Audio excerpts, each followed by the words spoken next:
আসসালামু আলাইকুম, hello everyone. একটা রেসিপি নিয়ে আসলাম, গরু মাংস, হারালা মাংস দিয়ে রান্নার রেসিপি। এর সাথে আলু দিয়ে রান্না করা হবে। খেতে কিন্তু অনেক টেস্টফুল।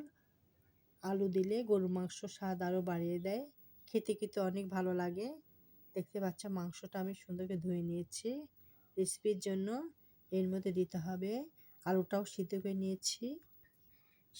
সিদ্ধ আলুর সাথে মাংস কষানোর পরে সিদ্ধ আলু দিয়ে হবে। সয়াবিন তেল দিয়ে দিলাম, পেঁয়াজ কুচি রসুন কুচি দিয়ে রসুন দিয়ে দিব, মশলা পেস্ট করে দিব, দিয়ে নাড়াচাড়া করা হবে। ভাজা হয়েছে, রেসিপি করা হচ্ছে। রসুন, পেঁয়াজ, গরম মশলা, তেজপাতা দিয়ে নাড়াচাড়া করছি। তারপরে গরম মশলা দিয়েছি, তারপরে আদা বাটা, জিরা বাটা, রসুন বাটা দেওয়া হবে।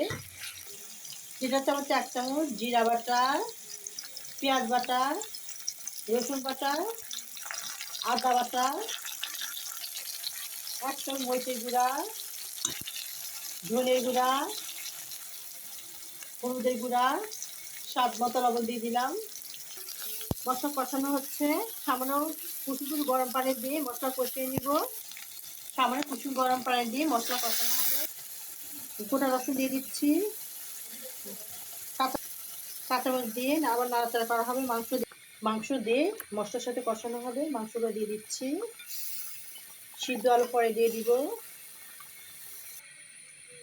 সামান্য কুসুম গরম পানি দিয়ে মশলার সাথে মাংস কষানো হবে। যত কষানো যাবে খেতে তত স্বাদ বাড়িয়ে দিবে।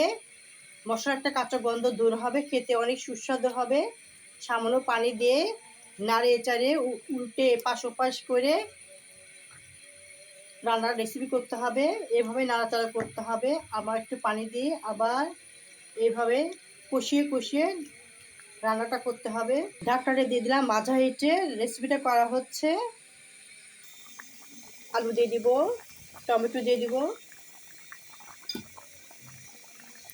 দিয়ে আর একটু কষানো হবে। কাঁচামরিচ দিয়ে দিচ্ছি, গরম মশলা জিরা ভেজে রেখেছি সেটা দিয়ে দিব। আরও সুন্দর গন্ধ আসবে, খেতে আরও সুস্বাদু হবে। রেসিপিটা কমপ্লিট হয়ে গেছে। আলু দিয়ে ঝোল করি গরু মাংস দেখতে পাচ্ছেন।